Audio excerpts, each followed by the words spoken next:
So we're going to do the midface now. So we've got the probe indicator up towards the patient's head, and just bring your head back a little bit towards me. We're going to start to just lateral of the nose.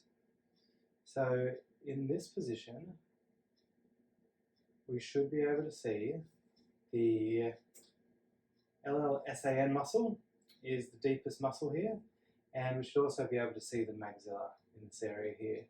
Towards the right-hand side of the image, we'll be able to see the piriform space, which is a dark space, and it's the deepest part, the dip down here in the maxilla.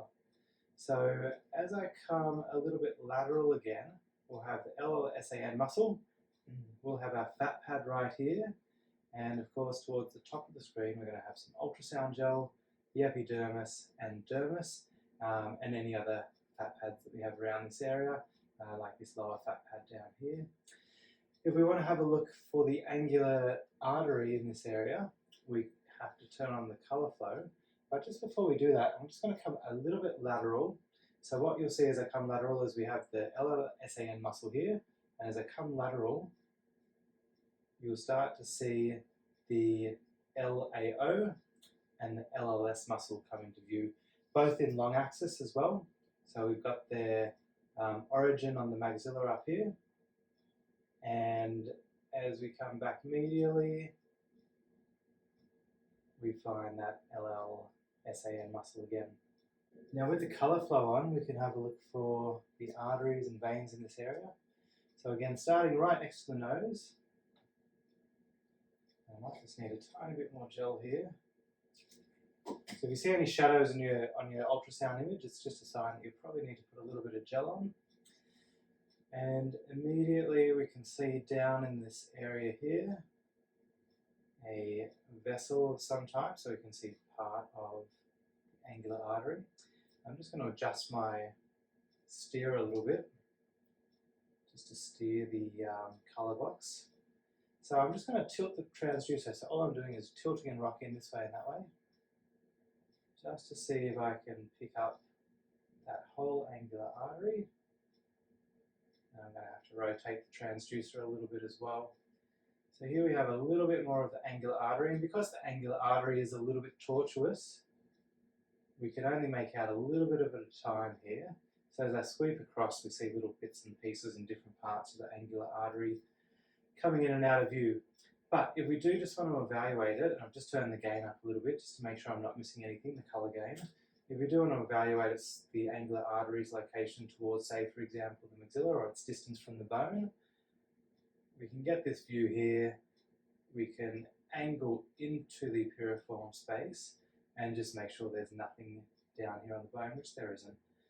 If we wanted to take a measurement, we could use our calipers to measure the distance from the artery here down to the bone.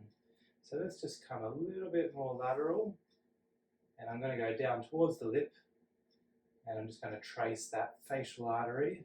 So basically we know the angular artery comes off the facial artery, so that's the facial artery, and as I trace it back up into this nasolabial fold in that piriform space, we're finding the branches of the angular artery all the way up,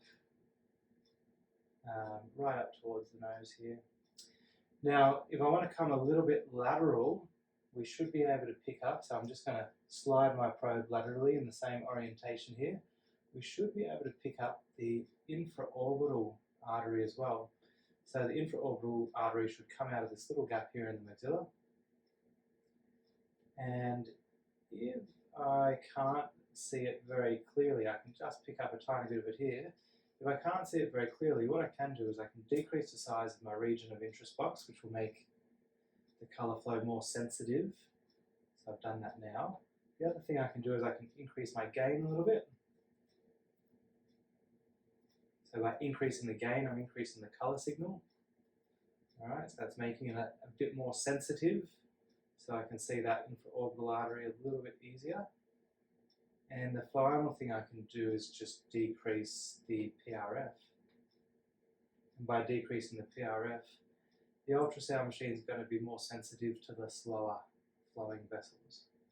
So they're the steps I've just taken there. And we can see that infraorbital artery, it's coming out here from the infraorbital foramen, see it comes out. I'll see if I can pick up. There we go. A little bit better there. It comes out off the infraorbital foramen a little bit more medially. There we go. And down the maxilla. Now if I take my pressure off, because I was squashing the angular vein then, if I take my pressure right off, I'm going to drop the colour flow signal again by decreasing the colour gain and increasing the PRF, I can see this facial vein, which is very easily compressible. There it is. If I squash it, it's gone. If I release my pressure, it comes back. So that's the facial vein, and we can follow that. There it is. We can follow that down the cheek if we want to. So of course we want to have a look at these areas in cross-section as well, or in the short axis. So I'm going to turn my transducer so that my indicator is now towards the patient's right. A little bit of gel again.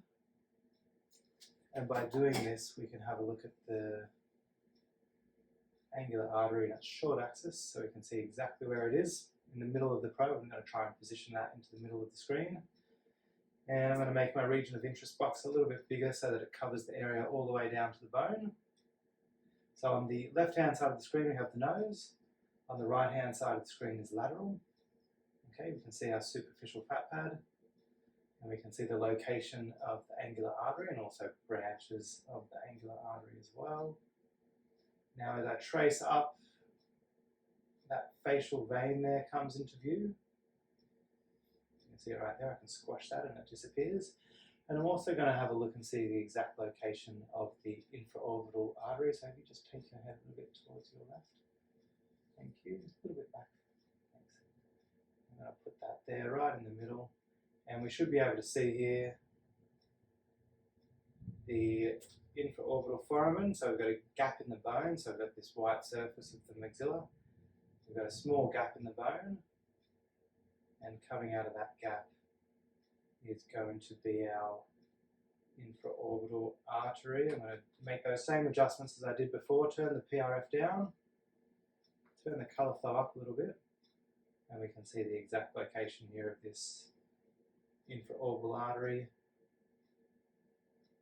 and infraorbital foramen that it comes out of. You can also see the muscles on the side. So this muscle closest to the bone here, or to the nose rather, is going to be the LLSAN. And then the muscles that overlie the infraorbital artery is the LLS and LAO muscles. So LLS, more superficial, and LAO, deep.